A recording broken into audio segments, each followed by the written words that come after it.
Hi, I'm Nicola Coughlan. I'm here with Harper's Bazaar UK to share some life lessons.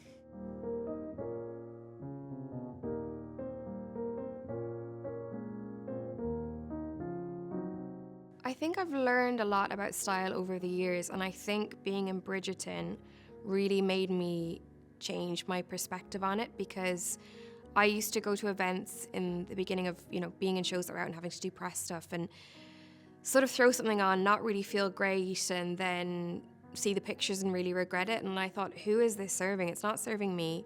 It's not serving anyone else. So what's the point? And then when I go into Bridgerton costume fittings and everything was made to measure, and you'd see the beautiful fabrics and where they've been sourced from, and I thought, hang on, you really actually love this, so why not go and just enjoy it? I've learned to sort of embrace it and love it for the joy and artistic expression that it is. My personal style has evolved a lot over the years. When I was a teenager, I was super into skater stuff, so I used to wear the big trainers that you couldn't really walk in, and I definitely tried to dress like Avril Lavigne, so I did some vests with the tie over at moments. I think now I really enjoy fashion as a form of self-expression and as an extension of the work that I do, because day to day I don't dress like this. It doesn't feel quite like putting on a costume. It sort of fits in another part, but it's amazing to get to wear really cool designers and meet the designers and see what their thought process is behind it, and it's an honor to get to wear such beautiful things. Best piece of fashion advice I was ever given is just make sure you feel good in it. I know that sounds really overly simplified, but I think it's very easy to tell when the clothes are wearing the person, not the other way around. So if you feel authentically good, I think other people's opinions really don't matter. I love watching the Met Gala and having opinions on what everyone wears, so everyone's allowed to have opinions, but if it's something that you feel amazing in and people don't like, who cares? You wear it, you feel good, that's the most important thing. What we wear matters, I think, because I think mostly it's how it makes you feel. I mean, I feel incredibly different in, jeans and a t-shirt or leggings to pajamas to a gown it's how it affects you, and it's how you carry yourself in the world and how you want to present yourself. So, you can use it to make you feel more powerful. You can use it to make you feel comforted. You can use it to make you feel romantic, to feel excited, to feel, you might dress up in a different way to go to a concert as you would to a friend's wedding. And it's like costumes we can put on in our day-to-day life that can bring out different versions of ourselves, and it's magic. It's so cool.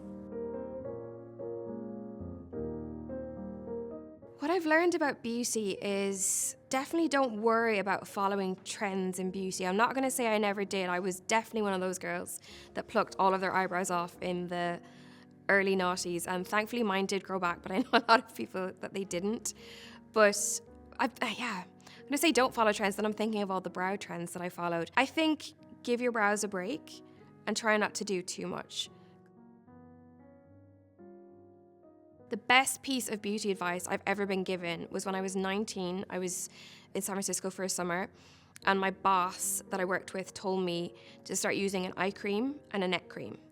And I think nowadays young people will be like, yeah, obviously, but I think you've got to remember that we didn't have YouTube tutorials or TikTok videos explaining skincare. It was to use moisturizer, we're like, ooh, you're fancy. So eye cream, I was the only one of my friends using that.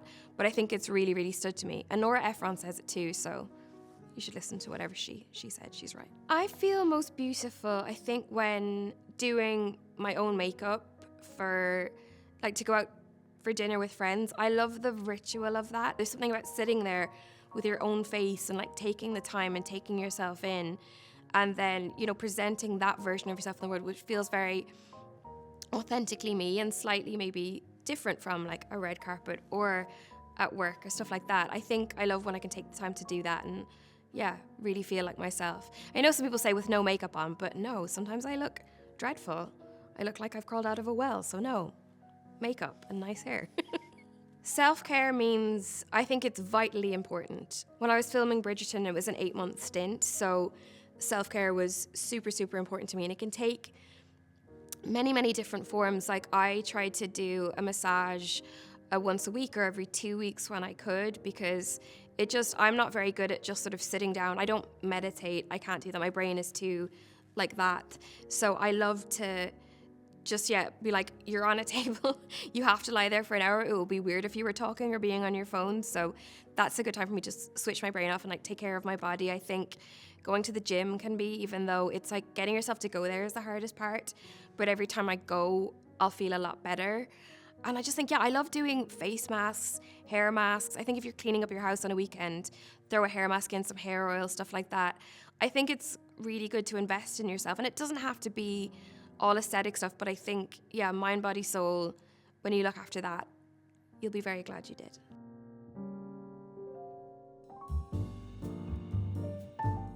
I always knew I wanted to act from as early as I can remember. I think about 4 years old. My sister recorded The Wizard of Oz for me on a VHS at home, and I didn't want her to do it. I was like, I don't want to see this movie.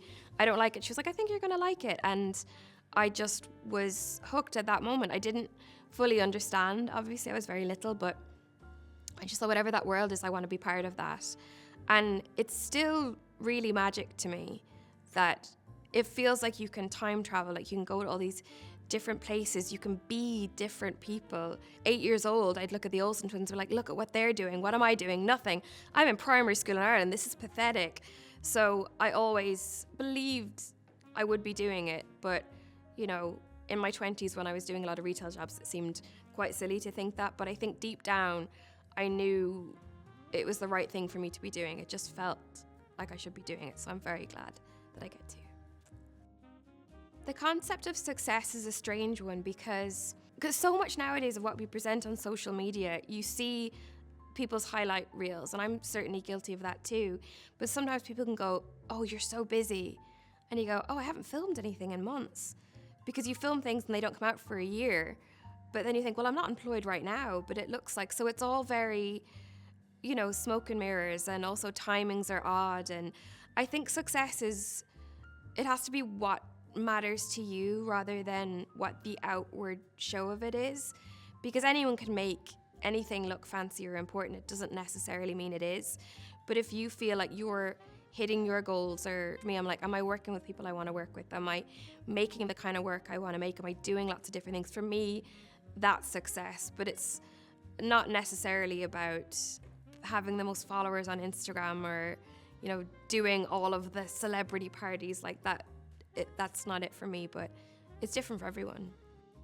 One piece of advice I'd give to someone starting out in the industry is make sure you really love it, because it's too hard a job not to love it. And I don't mean, again, it's a lot of smoke and mirrors. People can look at actors on the red carpet and go, wow, everything's so fancy and cool. You're like, it's not the reality of like getting up at 4 a.m., filming in a cold field, like auditioning and not getting anything for months, or being in and out of work, all of that stuff. And the rejection still happens. And I'm at pains to say that to people, because they think, oh, well, you did this and this, so you must be just getting offers left, right, and center. And you say, well, sometimes I get offers, but sometimes I have things I would love to do and I don't get to do them. So just, if you deep down at your core love it and know that it makes your soul happy, then it's right for you. There's a million other jobs, even within this industry, that are incredible.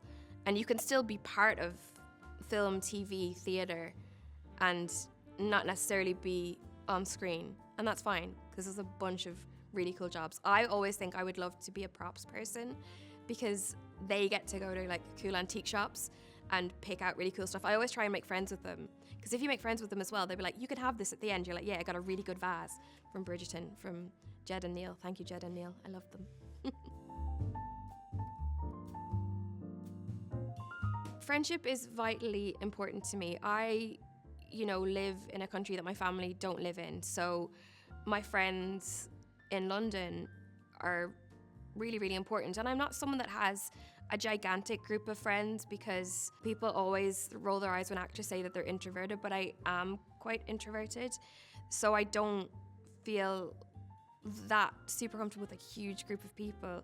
So I think surrounding yourself with people that feel like family, that bring out the good in you as well. People always say, who your friends are when things get tough. And I think that's really true. But I also think who your friends are when things are going well. Because if people are not happy for you when things are going well, they're not your friends. And that can be a really hard lesson to learn. And I always want to give as much into a friendship as I'm giving out of it. It's a two-way street, I think. any relationship. You can't expect things from friends and not give it back to them, and vice versa. And I think, yeah, they're ongoing relationships, so they develop and change. And I'm not a great arguer. I think if I'm upset, it's hard for me to sometimes, I think, well, you can't argue, you can't do this. But I've learned in time, I'm like, arguing's okay. It's about talking it out. It's hard when you're conflict averse, as I am. I don't want to be fighting with people, but it's okay to fight. I'm saying that and making myself believe it as I'm saying it. My friends would describe me as like an old Irish granny in the body of a slightly younger Irish granny. I like to bake them bread. I love to have people over and like have a dinner party. I think I show my love to my friends in buying gifts for them. I think that's my expressive love language in that way. My mum always says, you're very kind. So I hope they think I'm kind. And I hope some of them think I'm funny. Although the thing is, I think surround yourself with people that you want to be like. So I think all my friends are like funnier and cooler than me. They wouldn't describe me as cool.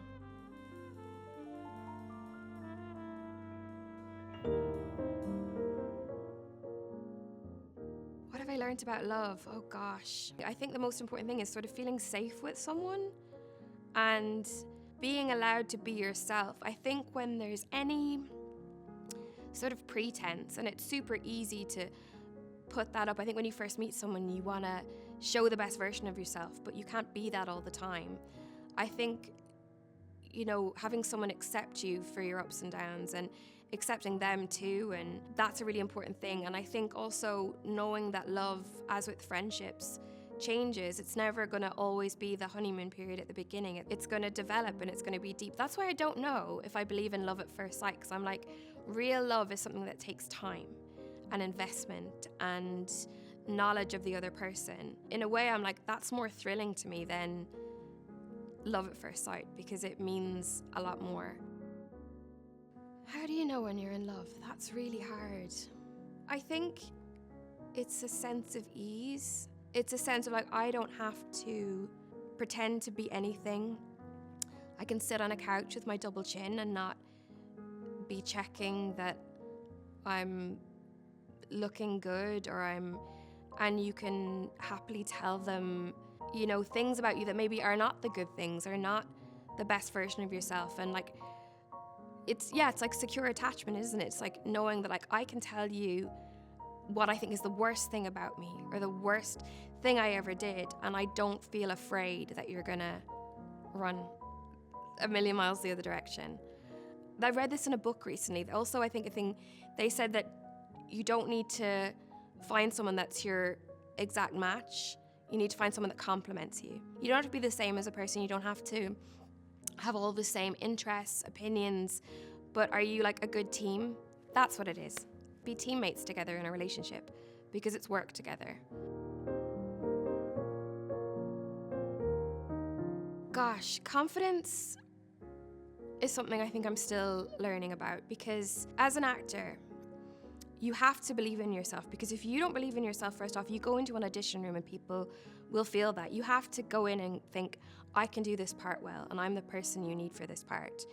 And if you have too much self-doubt and you're going in being apologetic or not quite being able to do it, the casting director's not going to believe you, the director's not going to believe you. But then I think with that confidence, there's so much self-doubt behind it. When I had to step into the leading lady role in Bridgerton, I had so much self-doubt. I was terrified, but I think I actually really believe in faking it till you make it. It was something years ago, and I learned it from a really unlikely source, but I was at like a low ebb and I had no auditions and I was living back at home, and I just thought, oh, this is like, I really want to act, but is it ever going to happen for me?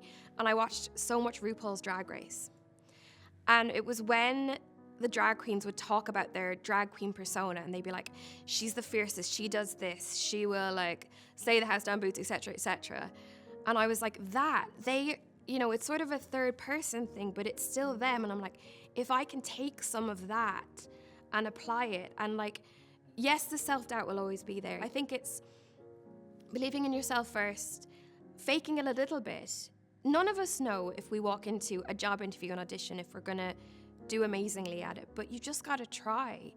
And also, like, you don't need to lay out your self-doubt for everyone either. You have to say, shut up a little bit self-doubt. Let your drag queen inner self take over and just do it. And then you can go back afterwards and go, yeah, I did that. I think people are a lot more capable than they let themselves believe they are. Knowing your worth and standing up for what you believe in are really important. I think I find it hard sometimes to assert myself. I think I come from a place of like not wanting to cause trouble, and you've got to go where you're respected, and I believe that very much. And I don't believe in letting people down, so I'll do a job, but I always think you've got to look at yourself in the mirror at the end of the day. You've got to feel like your morals are never questioned. You've got to say sometimes if something's not right, or if you feel like you're being disrespected, say that. And you have to, because in any industry, I can speak to my own, but you know, sometimes people will get away with terrible stuff. And I think also setting forward how you want to be in your career is a big thing. To say like, I want to work, because I always say I want to work with kind, respectful people. And kind, nice people can make incredible work. Greta Gerwig made $1 billion movie, and she's one of the nicest people going. So I don't think that they're mutually exclusive. I think there used to be a lot of stuff about, you know, actors, you know, artists can be difficult and they can be this. And I'm like, for me, no. I don't want to work with difficult, rude, unkind people. Oh, I'm trying to think of a time I made a mistake and how I dealt with it. I think I'm thinking back to like Edinburgh Fringe. If anyone's ever done Edinburgh Fringe, it's a wild time. It's a festival that's on for a month, and I was performing there in a show, and you perform every day bar one, so it's really relentless, and then you go see shows in all your spare time. But there was a point in that month where my body just shut down. I got really ill. I was not functioning like well, and the show I was doing was a two-hander. It required a lot of me mentally. It was a director-dress show, which means you're speaking to the audience. And I remember doing the show after just like burning the candle at both ends and just not giving what I knew could be my best performance. And I loved the play and loved doing it. And I just was really annoyed at myself. And I was like, you can't do this. It's not realistic. And it was just a good lesson to learn of like, if you want to do your best work and you want to be proud of it, you've got to do all the other stuff as well. You've got to do the boring things like go to bed early. Yeah, your friends are going out and it's Edinburgh Fringe and, you know, there's this thing happening at this venue, but you can't do all of that. So it's like, I generally will, while filming, I'll be very well behaved. I don't really go out very much, and I'll do like, if there's like one night out I want to go on, I'll be like, I'll have to factor it in, like what am I filming the next day? And there was one day on Bridgerton that I booked in a hangover. I said to them, I was like, I'm going out this night, and the only thing I had to do the following day was look out a window. But I'll also like let Heron make a note, because you don't want to show up looking like a wreck and have them deal with it. But yeah, one is the maximum I'll do within 8 months, which I feel like is pretty good. But I, you know, God love the people that can do it, but it ain't me. The best piece of life advice I received from another woman would be from my mum. She always says, to thine own self be true, which is, I think, from Hamlet. I think you can't lie to yourself. Maybe you can for a certain amount of time, but in life you have to look in the mirror and feel good about your choices, feel good about your morals, feel good about, you know, because at the end of the day, it's yourself you have to deal with. Listening to your gut, listening to your instincts, like knowing when something's right and something's wrong, and when you feel strongly about something and when you should speak up and when you shouldn't, and all of those things. It just boils down to that same thing. If you're being true to yourself and who you are as a person, I think you can't go too far wrong. Well, thank you all for listening to my life lessons. I hope you learned something. If you learned nothing, that's fine too.